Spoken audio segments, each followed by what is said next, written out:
Did 76 servers really migrate to Microsoft? Quakecon is almost here, and there's plenty of special events coming next week. It's news time.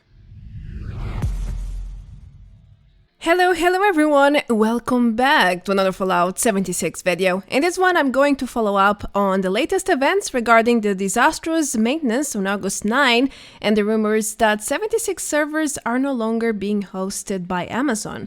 There's also new compensation for the 13 hours downtime. Now QuakeCon 2022 is almost here and Bethesda is enabling double experience for 76 players and will host a special panel for expeditions. Midweek is returning soon again, and map expansion seems to be something a lot of you players want badly. Concept art will be shown later. Lastly, I will cover a couple of annoying bugs plaguing the wasteland once again. Let's make haste and dive into the details.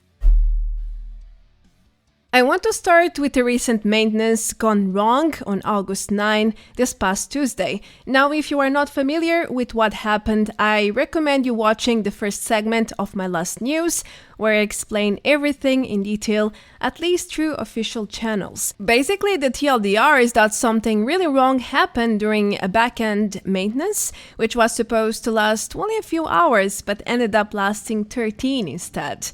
It was absolute chaos. The origin or source of the problem remains unclear. Now, after I published my last news video, a lot of you guys called me out in the comments for not mentioning a supposed server switch from Amazon servers to Microsoft AVMA. At first, I thought maybe I missed something crucial. I did find dozens of comments about this, but after researching a couple of hours, I realized this is just a rumor. There is no official statement or press release confirming any of it. Now, I do understand this rumor is a very logical one. Perhaps it's really what happened. After all, Bethesda and ZeniMax are under Microsoft's wing for a while now, so it would make sense to use their own services fully instead of paying a third-party company like Amazon to keep getting the same exact services. However, as I mentioned, there is no official statement or evidence that 76 servers are now running on Microsoft servers. But hold your horses, modern tech can do miracles, right? So I used my Windows CMD to track all IPs connecting to my PC with 76 open, and then I compared the same IP list without 76 running. After that, I analyzed the IPs which did not match because these are the ones used by Steam and Fallout 76. And voila, I found something very interesting. Most IPs were from Google for whatever reason, but I also found 2 from Microsoft and 1 from Amazon.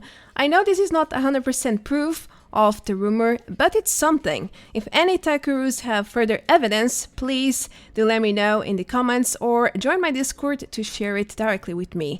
Anyhow, with this little evidence in mind, I do suspect the rumors are indeed true, but again, nothing is official, so I cannot say for sure it happened.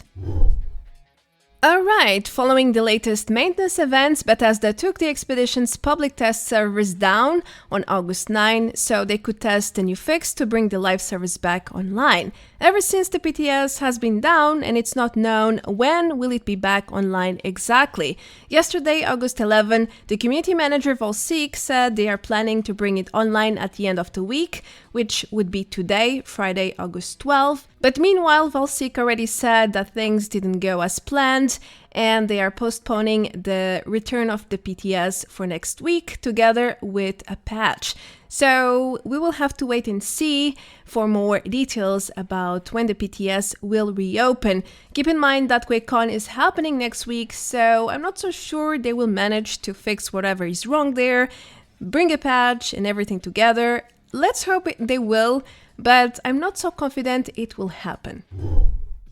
Following up the 13 hours downtime last Tuesday, August 9, Bethesda promised compensation right away. First, they announced Minerva's Emporium extension as an immediate reward. It was only by 1 day though, until yesterday, August 11. Not much, I know, but last night Bethesda announced extra compensation, a little bit more, in their Inside the Vault news, which is a double score event for daily challenges lasting from August 11 until next Tuesday, August 16. Well, I can say this is impressive or very inclusive. It's surely helpful though for casual players who are still trying to reach rank 100 for Season 9, but for everyone else who is done with the season, it doesn't bring a lot of value, does it? Anyway, don't forget about this weekend's community events, which were scheduled a long time ago in the ongoing calendar. It's another gold rush with 800 daily gold bullion at vendors, as well as double mutation daily ops with double rewards. That's it for the downtime compensation, but there's more events on the way, so maybe everything together will add up and make up for the lost time. Now, the next special event is way more interesting. I'm talking about double experience for all game modes, which will enable during the days that Quakecon 2022 will be live. For those of you not up to date with Bethesda's annual gaming event, it's happening next week from August 18 to the 22. And that's exactly when the double experience event will be live for 76, as a way to celebrate with the entire community. So don't miss this rare opportunity if you need some extra levels, quick and dirty as they say. I'm saying rare because double experience events are really not that common these days. As for QuakeCon itself, I'm going to talk about the program and the 76 panels in the next segment, so stay with me. QuakeCon is normally a community-centered event, and in 2022, it will be no different. I will cut to the chase here because this is a 4-day event with dozens of panels. I'm leaving the link to the official website below the video in case you want to check the full program and each panel in great detail.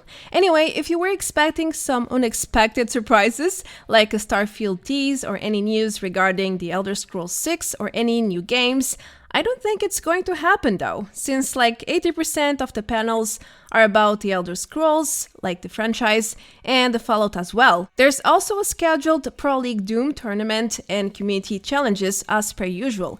As for 76, the highlight is definitely happening on the first day, August 18, where several devs will talk about the Expedition's DLC. This panel will include design director Mark Tucker, art director Jonathan Rush, and lead design Steve Massey, as well as the content creator Kevduit. For those who have stayed away from the public test so far, it's probably a good idea to get introduced to the new content arriving next month. It's not a lot of time anymore. So bookmark the event. It's happening at 10:30 p.m. CES time and 4:30 p.m. ET time. Now, there are a few other 76 panels happening, but they are region focused, such as this Turkish multiplayer panel, or even a Spanish team who will play Fallout 3 The Pit as some sort of celebration for the expeditions coming to 76. That's pretty much it, so let's keep moving.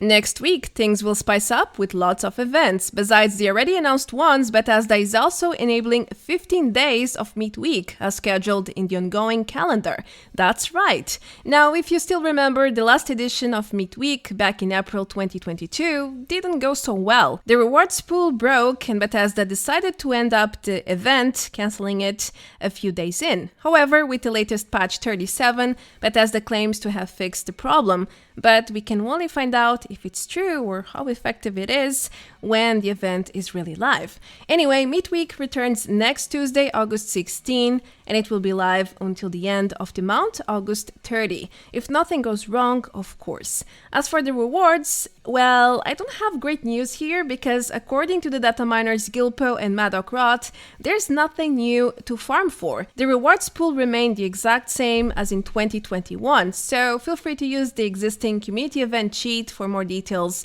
on every unique reward and the respective drop rates. The link is right below the video as well. Now let's move on to a few new old bugs I spotted while researching for this video. According to some players, 76 has been crashing a lot once again. I know the game is known for being super unstable and randomly crashing every now and then. That's not exactly new, but I did notice something in the past 2 weeks or so. When I launch 76 through Steam, it often stops responding, as if the game just crashes even before it loads. One time I even got this world queue error at the right bottom corner, and then the game froze up as shown. It's really, really weird. Of course, it doesn't always happen, but the chance is quite moderate for me. I have tons of evidence, as you can see, and honestly, I think I'm not the only one judging by all these posts and comments. Perhaps this is another PC issue for Bethesda to investigate. Another frustrating issue affecting some Power Armor users across all platforms is the so-called Power Armor freeze bug. I found some reports from the past few weeks, and the descriptions highly remind me of an old bug which would freeze users and lag or freeze servers when players attempted to enter a Power Armor which was directly blocked. Now, the server stability problems have been fixed a while ago, but if you attempt to enter a Power Armor which is blocked by the environment, as I tested here with the half wall between me and the Power Armor, yeah, the freeze is still happening. You will get frozen for about 30 seconds. The animation is completely gone. You cannot click or do anything else. You can just stay there, wait, and hope for the best. So this seems to be the exact bug some players have been experiencing, except their Power Armors are not blocked by anything, as I tested here for science purposes. As such, I think this is a variation of this exact bug, but I'm not entirely sure. Either way, it's something Bethesda should look into. Lastly, I want to talk about map expansion as a community request, which is something you guys really seem to be interested based on the feedback I received on my Twitter in these past 2 days, with hundreds of likes and dozens of supportive comments. Thanks, by the way. Now, I posted a suggestion asking if you would like to see the existing Appalachian map expanded. You know, if Bethesda, for example, opened up the sides, I even gave 2 examples to the center right side, we would have 2 new towns, like Petersburg and Huntington. If you follow the in real life West Virginia map, these are the 2 towns you would get for a 76 map if the center right part would open up. Then I decided to use the Midjourney AI to generate realistic concept art based in real life elements of West Virginia and Appalachia. This is the result. I even generated art for 3 towns, Petersburg, Huntington, and Parkersburg. I probably murdered the names. I'm sorry about that, but I'm writing it too, so it should be clear. So all the art you see here is AI generated and based in real life. I think it's pretty impressive. And no, they are not sponsoring this video. I'm just fascinated with this tech. Anyhow, this is obviously not official content. It's not from Bethesda, but it's like I'm giving you a slight idea of how things could potentially look like in a wasteland scenario, at least for these 3 towns, which perhaps one day we might see live in 76. For now, it's just a dream, a community request, or something a lot of players would like to see. Map expansion or even a true new map, not something instance like daily ops or now expeditions.